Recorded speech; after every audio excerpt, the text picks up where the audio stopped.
vamos a, a concentrarnos en el capítulo 9, versos 20 al 27.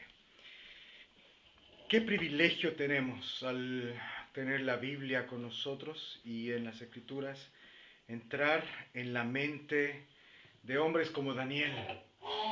En la palabra de Dios encontramos oraciones y pensamientos íntimos de hombres como Daniel, con un corazón apasionado por Dios.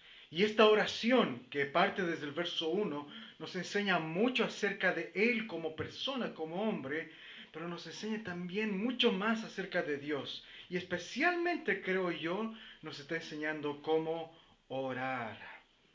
Y ¿sabes qué? Una de las mejores formas para aprender a orar es por la imitación. Lee la oración de Daniel. Busca y lee oraciones de hombres y mujeres temerosos de Dios a lo largo de la historia de la iglesia. Escucha las oraciones que se oran aquí en la iglesia. Aprende de ellas. La mejor forma de aprender a orar es escuchando las oraciones y viendo sobre todo en las escrituras las oraciones de hombres como Daniel, que temían a Dios y le conocían. Y aquí tenemos un hombre santo orando. Lo que me llama la atención es que a estas alturas Daniel ya tiene más de 80 años, ya es anciano, está en la etapa final de su vida y sigue orando. Toda su vida fue una vida de oración. Daniel, si recordamos, fue un judío de la tribu de Judá. En el capítulo 1 nos informan esto, y que él fue tomado cautivo, fue tomado prisionero a muy temprana edad, muy jovencito, y llevado a la capital del imperio más grande del mundo, Babilonia. Y aquí han pasado los años se han convertido en décadas, y él todavía no ha olvidado quién es, ni de dónde vino, no ha olvidado la fe de su pueblo. Me llama mucho la atención que en este pasaje él menciona la hora de los sacrificios, no sé si te diste cuenta, la hora de los sacrificios. No hay sacrificios en Jerusalén. Hace más de 5 décadas que el templo ha sido destruido, la ciudad destruida. No hay sacerdocio, no hay sacrificios, no hay templo. Y han pasado los años, pero Daniel sigue con su chip mental, esta es la hora en que se deberían hacer los sacrificios. Él sigue pensando, él sigue tan compenetrado en lo que fue la cultura y la religión y la fe de su pueblo, porque él no ha cambiado su identidad. Y aquí está, tantos años después, sigue siendo un firme creyente de Dios. Su identidad no ha sido alterada, a pesar de que está viviendo tantos años en un mundo pagano y contrario a Dios. ¿Y por qué Daniel se pudo mantener así? ¿Por qué pudo mantenerse firme y fiel y su identidad tan íntegra? El verso 2 nos indica que él ha estado estudiando la palabra. Daniel leía la Biblia, la palabra de Dios. Específicamente el verso 2 nos dice que él estaba leyendo el libro del profeta Jeremías. Jeremías vivió aproximadamente 70 años antes del tiempo de Daniel. A Jeremías se le conoce o se le conocía en su tiempo como el profeta que llora, porque es mucho los lamentos que tiene en sus escritos. El gran tema de Jeremías es el siguiente: el pueblo de Dios ha pecado, por lo tanto Dios los va a juzgar. Y todo el sufrimiento, todo el castigo que Jeremías profetizó, Daniel lo llegó a vivir en carne propia. Así que Daniel estaba leyendo al profeta que llora. Y algo que dice Jeremías le dejó profundamente impactado. Eh, y es por eso, por ese verso que él leyó en el profeta Jeremías, que Daniel se puso a orar, se puso a clamar a Dios. ¿Qué es lo que Jeremías dijo que marcó tanto, que impactó tanto a Daniel? Jeremías profetizó que Jerusalén iba a caer y que iban a ser deportados a Babilonia, donde sufrirían como consecuencia y castigo por su pecado. Pero luego Jeremías dijo que después de 70 años, miren estas palabras tan enigmáticas, está en Jeremías 25:12, cuando se cumplan los 70 años, castigaré por su maldad al rey de Babilonia. Y para Daniel esto es impactante, porque ya han pasado aproximadamente esos 70 años. Falta poco para que ese plazo anticipado por Jeremías se cumpla. Entonces Daniel, imagínate, ya anciano, seguramente se emocionó porque él ha estado todo este tiempo orando y anhelando la restauración de su pueblo, que puedan volver a su patria, que Dios haga justicia contra aquellos que los arrebataron de ahí. Y lee de repente en Jeremías que la deportación, el exilio, iba a durar 70 años y ya está por cumplirse ese plazo. Así que Daniel se aferra a esa promesa, agarra la promesa de Jeremías y a partir de esa promesa ora y le pide al Señor, perdona nuestros pecados, perdónanos, ya se acerca el plazo, interviene por nosotros, cambia nuestras vidas y clama y clama. Y es maravilloso. Y aquí quiero mencionar algo muy importante. Porque en este capítulo hay un misterio que debo comentarlo. Y el misterio es el siguiente. La Biblia nos enseña que Dios es soberano. Amén. Repite después de mí, soberano. Soberano. Soberano quiere decir que Él hace lo que quiere. Él no necesita nada ni nadie para hacer lo que desea. Él no necesita permiso ni aprobación. Su voluntad se cumple. Y este es el misterio. La Biblia también nos muestra que Dios en su soberanía ha decidido que Él va a obrar en respuesta a las oraciones de sus hijos. Y eso es increíble. Porque Él no necesita nuestras oraciones para actuar. De hecho, ni siquiera necesita que le informemos para saber cómo estamos, ni cuáles son nuestras necesidades. Él no necesita nuestra aprobación, Él no nos necesita para hacer su voluntad. Sin embargo, en su soberanía, Él ha decidido involucrarnos para hacer cumplir su voluntad. Y eso es fantástico. Dios soberano ha decidido que Él va a actuar en respuesta al clamor de su pueblo. Por eso es que dejó sus promesas en la Biblia, para que su pueblo tome estas promesas, las conozcamos, conozcamos su voluntad y clamemos a partir de esa voluntad. Y eso es lo que está haciendo aquí Daniel.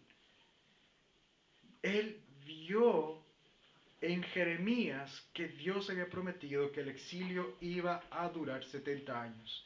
Tomó esa promesa y clamó, le pidió a Dios que actuara. Actúa pronto. Esto me parece fantástico, hermanos.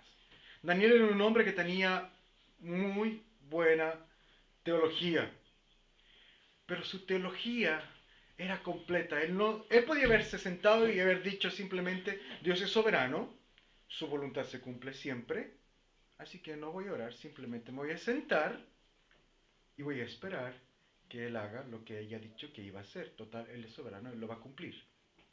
No. Daniel entendió que Dios ha decidido obrar por medio de su gracia. Y esa gracia nos ha dado estos medios para disfrutar y vivir en la gracia de Dios. La oración es un medio de gracia poderoso. Así que si tú ves una promesa en la Biblia, no asumas pasivamente que Él la va a cumplir, sino que toma esa promesa, arrodíllate y clama a Dios. Clama a Dios que se cumpla su palabra conforme a su voluntad. Hermanos, esta es la forma más preciosa para aprender a orar, a partir de la palabra de Dios, a partir de las promesas de Dios. Daniel oró. Déjame decirte esto, las oraciones del pueblo de Dios pueden hacer mucho, porque Dios así lo ha decidido.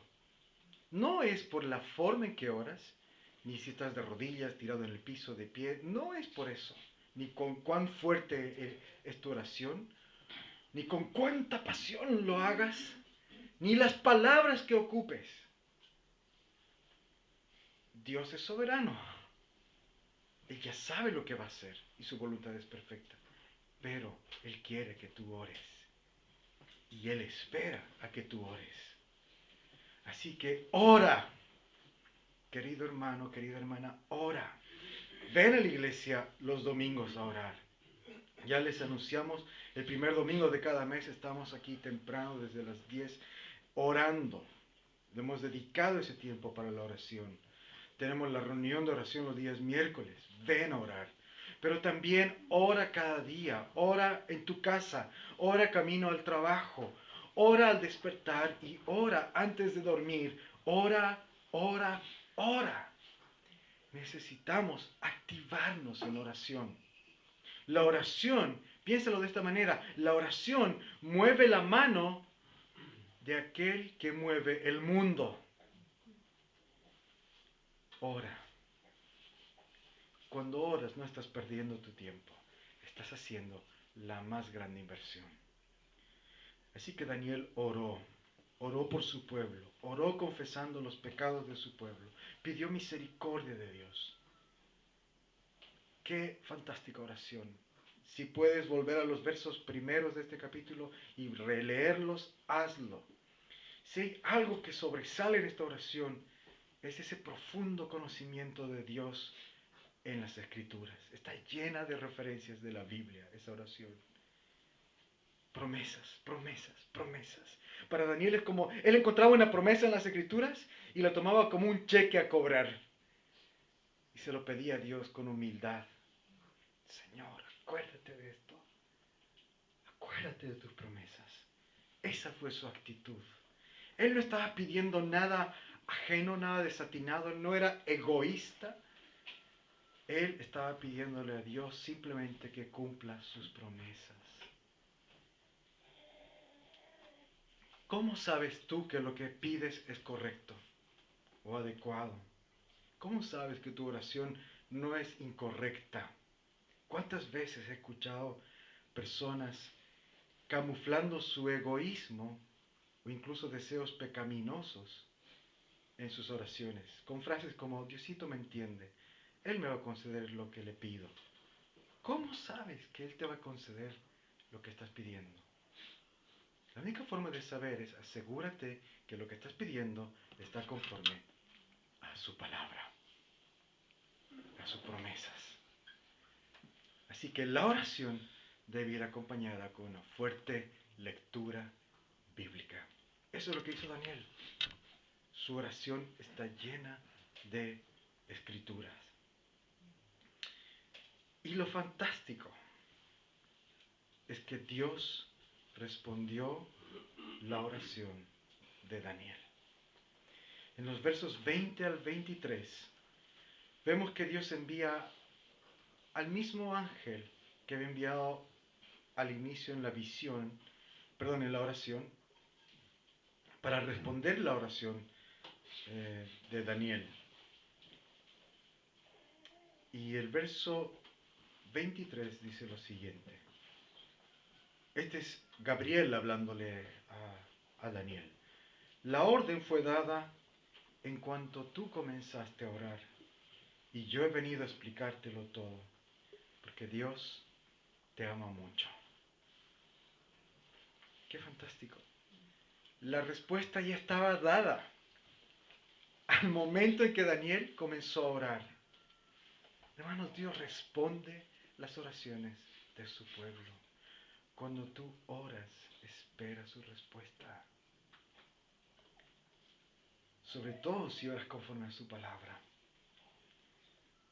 ¿Por qué Dios responde a las oraciones de su pueblo? Por amor. Por amor. Por amor a su Hijo. Todos aquellos que están en Jesús son amados por Dios. Y Dios contesta sus oraciones. Ahora, la respuesta de Dios a la oración de Daniel es el tema central de este sermón. Y es una respuesta un tanto compleja. Debo confesar que quise hacerle el quite, terminar el sermón aquí y decir, hermanos, la aplicación es oren, vámonos todos a orar. ¿Qué es esto de las 70 semanas? Ay, ay, ay. Esta es la respuesta a la oración. Versos 24 al 27. La respuesta es básicamente otra profecía. Daniel oró, vino el ángel Gabriel y le dijo, Dios, porque te ama, ya respondió tu oración. Y su respuesta es la siguiente. Van a pasar 70. De hecho, el ángel no dijo 70 semanas, él dijo literalmente 77. 77. En la versión que nos fue leída esta mañana, los traductores interpretaron los 7 como semanas, como 7 días. Pero literalmente está diciendo 77. La profecía de Jeremías decía que el exilio iba a durar 70 años. Pero el ángel le está diciendo a Daniel que en realidad el plazo para la restauración es de 77. Daniel estaba lleno de expectativas. Él quería ver que el exilio termine. Y el exilio iba a terminar. Hermanos, el exilio terminó. De hecho, fue bastante pronto después de esta oración que los israelitas regresaron a su tierra. Pero aquí Dios está dirigiendo la atención de Daniel a otra fecha, a otro tiempo, a otro cumplimiento final, verdadero. Le está diciendo, no se trata de 70 años, sino de 77 o 70 semanas. Este número ha generado muchas discusiones y también muchas interpretaciones. Hay comentaristas que sugieren que cada 7 representa un año. 7 por 7, los buenos en matemáticas, ¿cuánto es 7 por 7? 49. Entonces 70 por 7, ¿no? 7 por 7 es 49. 70 por 7, 490. Muy bien. Entonces, para muchos comentaristas dicen que Dios le dijo a Daniel que la restauración iba a venir 490 años más tarde. Hay otros que juegan con los números, incluso que lo llegan a calzar con la segunda venida de Cristo. Y déjenme decirles, hermanos, esta sección aquí me la pasé horas y horas estudiando y dándole vueltas. Me rompí la cabeza y me tomó mucho tiempo investigar y leer esto. No es un pasaje fácil. Pero finalmente, incluso hay una interpretación que me llamó mucho la atención y que la considero plausible e interesante. Si te interesa saber cuál es, pregúntame después del sermón. Porque no voy a hablar de esto. ¿Por qué?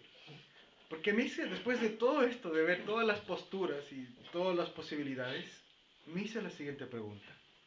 ¿Qué es lo que realmente este texto quiere transmitir a los lectores originales? Porque estaba pensando, ¿qué beneficio saca mi congregación con entender las interpretaciones teológicas de esta profecía? Más allá de saber las diferentes posibilidades y alternativas de una fecha de restauración. Nada más. ¿Cuál es la verdadera intención de este pasaje? Si Dios hubiera querido que conocer la fecha exacta, el propósito lo hubiera dicho directamente. Él usó un lenguaje ambiguo por alguna razón. Si encontramos este tipo de lenguaje en la Biblia, debemos respetar la intencionalidad del autor y de Dios. En segundo lugar, otra cosa que que es importante entender que hasta ahora hemos tratado todas las referencias a fechas en este libro como simbólicas. No veo por qué tratar este capítulo con estas fechas de una manera diferente. Así que me inclino finalmente por la interpretación más sencilla, que creo yo siempre es la más adecuada. Cuando no hay mucha claridad en un texto bíblico, en el mismo texto, no debemos forzar la interpretación. Que la Biblia se interprete a sí misma. Y si la Biblia no dice mucho, es mejor no decir mucho. En este pasaje en particular, con esto de las 70 semanas, 7 por 7, 490, yo creo que está hablando de forma simbólica de periodos de tiempo, da lo mismo de cuántos años, pero periodos de tiempo en el futuro de Israel. Y eso es lo importante. Dios le está diciendo a Daniel, no va a ser en 70 años. La restauración, querido hijo, yo voy a ponerle un final al exilio. Ustedes van a regresar a su tierra. Los 70 años que dijo Jeremías están por cumplir. Pero ese no es el verdadero cumplimiento a mis promesas para mi pueblo. Eso es lo que yo creo que le está diciendo Dios a Daniel. Jeremías dijo 70, pero es más tiempo que eso. Piensa más adelante. Piensa 7 veces. Un número perfecto. Viene un momento perfecto cuando la salvación de verdad vendrá. La verdadera restauración, Daniel, no es que tú y tu pueblo regresarán al territorio hoy vacío de Jerusalén. La verdadera restauración incluirá estas cosas.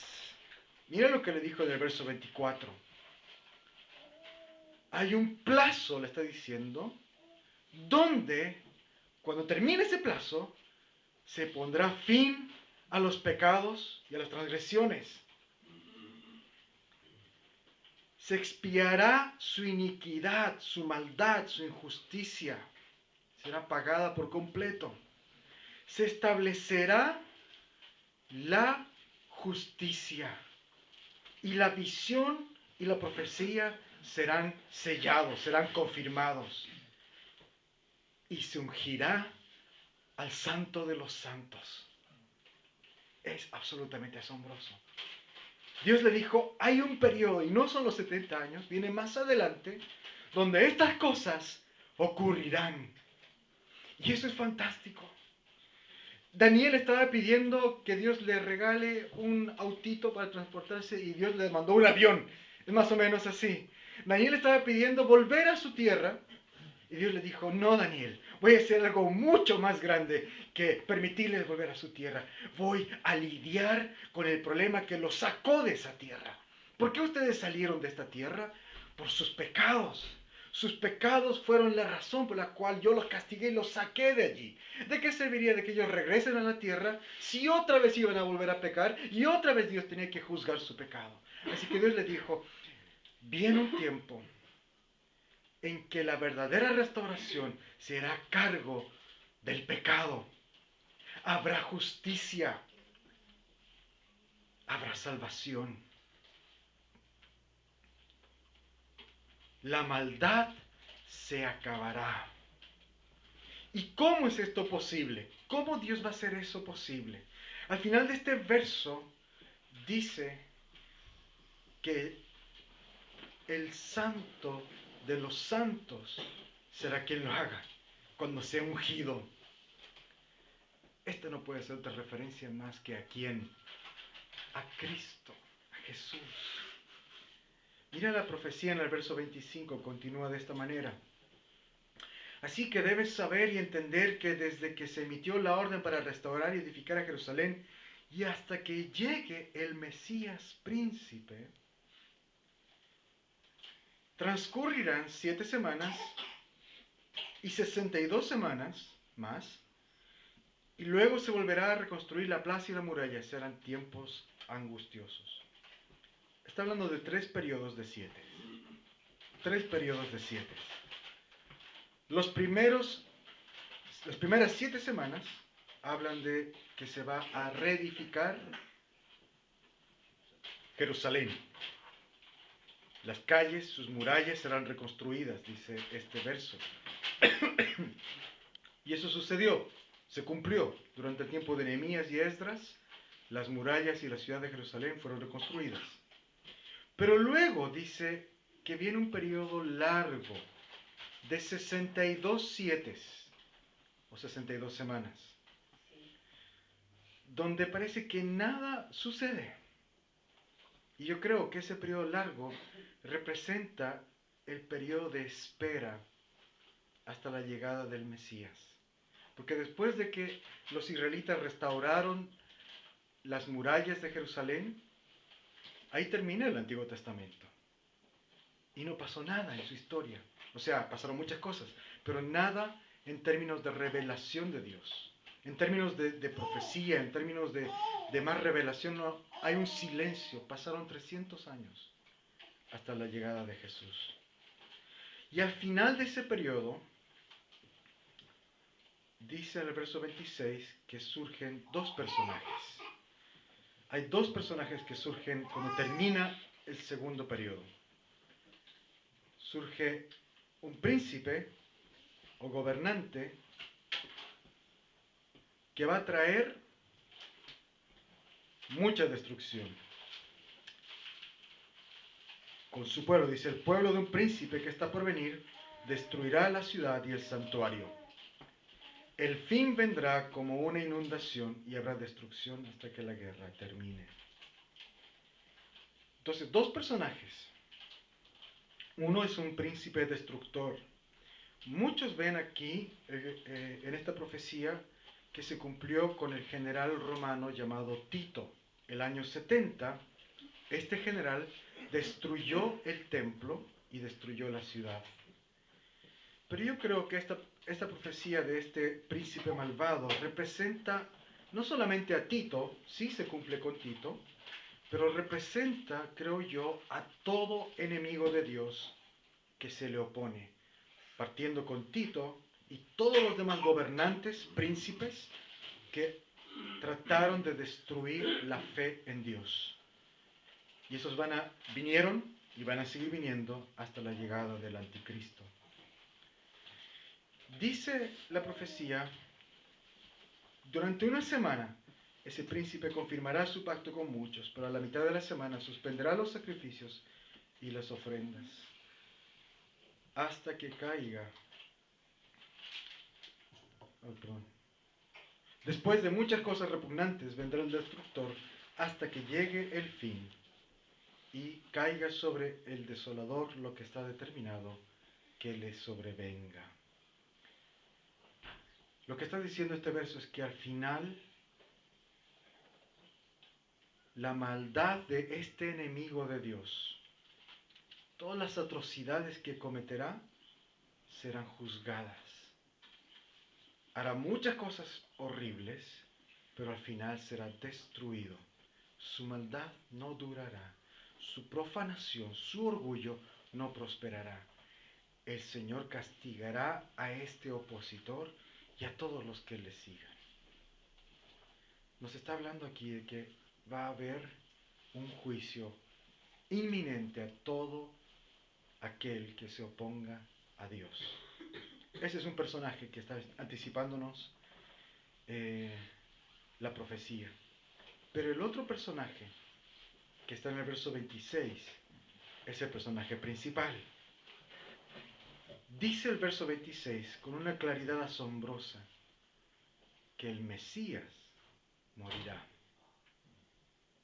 Esto es claramente una promesa de la cruz, donde el Hijo de Dios pagó por mis pecados y por los tuyos. Él recibió el castigo que tú y yo merecíamos recibir. Toda la ira, todo el enojo de Dios fue sobre Él en esa cruz. Allí en la cruz, Él experimentó el infierno mismo, todos los tormentos del infierno, saboreó la muerte para que tú y yo pudiésemos recibir el perdón. y la justificación. Queridos hermanos, lo verdaderamente asombroso de esta profecía es que Dios una vez más le está diciendo a Daniel y a nosotros que Jesús, para Daniel, iba a venir, para nosotros, ha venido. Él es el Mesías. Pero también nos está diciendo que con la muerte del Mesías y su resurrección se van a levantar muchos enemigos de Dios y un tiempo de gran aflicción. Hermanos, estamos viviendo en ese tiempo de aflicción. Quizás hoy día nosotros no la vivamos de una forma tan latente como en otras partes del mundo, pero déjame decirte, ya lo he dicho algunas veces en esta serie de sermones, que hoy cristianos están muriendo por su fe. Hoy, en este momento, quizás mientras estoy hablando ahora, hay cristianos que están siendo perseguidos por hombres que se han levantado como precisamente el malvado que es retratado en esta profecía. Cuando te toque experimentar las consecuencias de la maldad de este mundo, acuérdate de esta profecía. Dios le dijo a Daniel, su maldad, la maldad de este mundo, no será para siempre. La maldad, la oposición, no durará para siempre. Así que puedes seguir confiando en Él, puedes seguir trabajando para Él, porque Dios sigue haciendo su voluntad. Daniel se levantó fortalecido por esta profecía. Podemos orar como Él oró, confiando en sus promesas. Creo yo, hermanos, que el gran desafío para nosotros, para terminar, es pensemos cómo es nuestra vida hoy. Pensemos cómo es nuestra fe, nuestro cristianismo. Piensa si la palabra fácil define tu fe, o quizá la palabra que define más tu fe es difícil. Hay pruebas, hay dificultades. No es fácil ser creyente. Tenemos enemigos afuera, tenemos oposición afuera. Quizás en nuestra cultura, en nuestro tiempo, aquí en Chile no sea tan fuerte como en otros lugares, como mencioné que están muriendo los cristianos, pero igual hay oposición. Hay oposición. No es, nunca fue ni será de moda ser cristiano. En esos momentos, cuando las aflicciones de este mundo y los enemigos de este mundo, los enemigos de la fe, te enfrentes a ellos, acuérdate que Dios es soberano. Acuérdate que Él te va a sostener. Acuérdate que puedes confiar en Él. Piensa en Daniel. Él fue un joven y ahora ya es un viejo. Toda su vida ha vivido en un país completamente enemigo de Dios. En una cultura que todo lo que hace es contrario a la palabra de Dios. Y Daniel, hasta los últimos años, en su vejez, sigue siendo un hombre fiel y un hombre de oración. Hermanos, ese es nuestro desafío. Esa que sea nuestra meta. Nosotros también estamos viviendo en Babilonia. Estamos viviendo en un mundo que se opone a Dios. Podemos ser fieles a Dios. Armémonos de valor. Retomemos la práctica de la oración. Ora, lee tu Biblia. Ora, lee tu Biblia.